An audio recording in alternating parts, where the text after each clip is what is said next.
అమ్మవారి పూజ అయింది. బంగారు కలిస అమ్మకి ఇక్కడ పూజ చేస్తారు. 2 కళ్ళు సరిపోవు అమ్మని చూడాలంటే. ఇదివరకు ఎప్పుడు వచ్చేవాళ్ళం మార్కెట్, ఇప్పుడు దూరం అయిపోయింది, రాలేకపోతుంది. ఇదిగో ఇక్కడ ధ్వజస్తంభం ఉంది, ఇక్కడ టికెట్లు తీసుకోవాలి. అమ్మవారికి చాలా మహిమ ఉన్నది. చూసారా, అన్నీ తెలుస్తుంటాయి. అమ్మ జగన్మాత, అమ్మ రథం, అమ్మవారి రథం ఎంత బాగున్నారు, ఊరేగిస్తారు. అమ్మ జగన్మాత పాయమా పాయమా.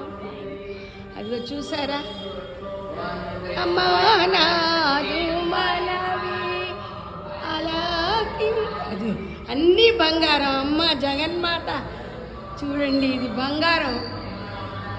బంగారు కలిస ఏంటి, ఇక్కడ వెండిలా కనబడుతుంది బంగారం. మహిమ, అమ్మ మహిమ.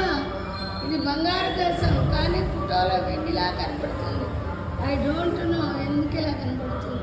ఇగో ఇక్కడ కూడా అమ్మవారు బంగారం, అక్కడక్కడే మరి వెండిలా కనపడింది బంగారం.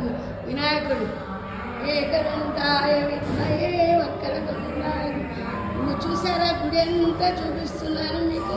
ఇగో ఇక్కడ కూడా బంగారం, మరి అక్కడే అది ఇక్కడ వెండిలా కనబడుతుంది. ఇక్కడ అక్కడ వెలుతురు పడేట్టుంది, అలా కనబడుతున్నది. అది అర్థమైంది. అమ్మ జగన్మాత పాయమా పాయమా. ఇక్కడ 3 కలశాలు తెచ్చి ఎంత బాగా పూజ చేస్తారో, ఎన్ని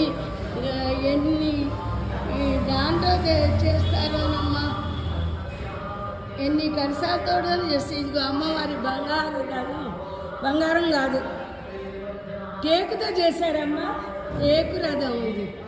ఓకే చూసారమ్మా, ఉంటా ఈ శ్రీదేవి.